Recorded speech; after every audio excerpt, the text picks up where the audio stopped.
હાલ અમદાવાદથી એક દુઃખદ સમાચાર સામે આવી રહ્યા છે। અમદાવાદ તાલુકાના મોરિયા ગામે મંગલમ શોપિંગ સેન્ટરમાં તારીખ 6 ને ગુરુવારના રાત્રિના સમયે એક યુવકનું પેટ તેમજ ગળાના ભાગે તીક્ષ્ણ હથિયાર મારીને હત્યા થવા પામી હતી।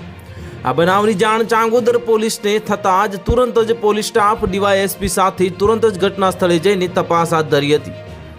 પોલીસે ચોંપડે નોંધાયેલ બનાવની વિગત એવી છે કે મોરિયા ગામે Mangalam shopping centre room number 305માં રહેતા અમરનાથ દિસનભાઈ નાઈ ઉત્તર પ્રદેશ કે જેઓ તેમના ભાણા અશોક કુમાર છેદીલાલ શર્મા સાથે રહી ત્યાં જ લલિત હેર કટિંગ સલૂન નામની શોપિંગ ચલાવી પોતાનું ગુજરાન ચલાવતા હતા।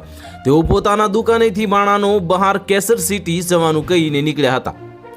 ત્યારબાદ ભાણો અશોક કુમાર રાત્રે દુકાન બંધ કરીને જમીને 12 વાગ્યા આસપાસ તેની રૂમ પર ગયો તો તમામ અમરનાથ દેખાયા ન હતા અને પછી ગેલેરીને ધક્કો મારી ખોલીને જોયું તો અમરનાથની લાશ લોહી લુહાણ હાલતમાં ત્યાં જોવા મળી હતી અને તેમને પેટ તેમજ ગળાના ભાગે કોઈ તીક્ષ્ણ હથિયારથી ગંભીર ઇજાઓ પહોંચાડવામાં આવી હતી। બંસીલાલ મહેરા એકલો દોડતો બહાર આવતો જોવા મળે છે। ત્યાં અમરનાથ દીનભાઈ પહેલા સાવરિયા હેર કટિંગ સલૂનમાં કામ કરતા હતા અને તેને છેલ્લા 2.5 મહિનાથી જ લલિત હેર સલૂનમાં જોડાયા હતા, જેથી તેને પરદાજ રાખી અગાઉ પણ બંસીલાલે તેમને જાનથી મારવાની ધમકી આપી હતી।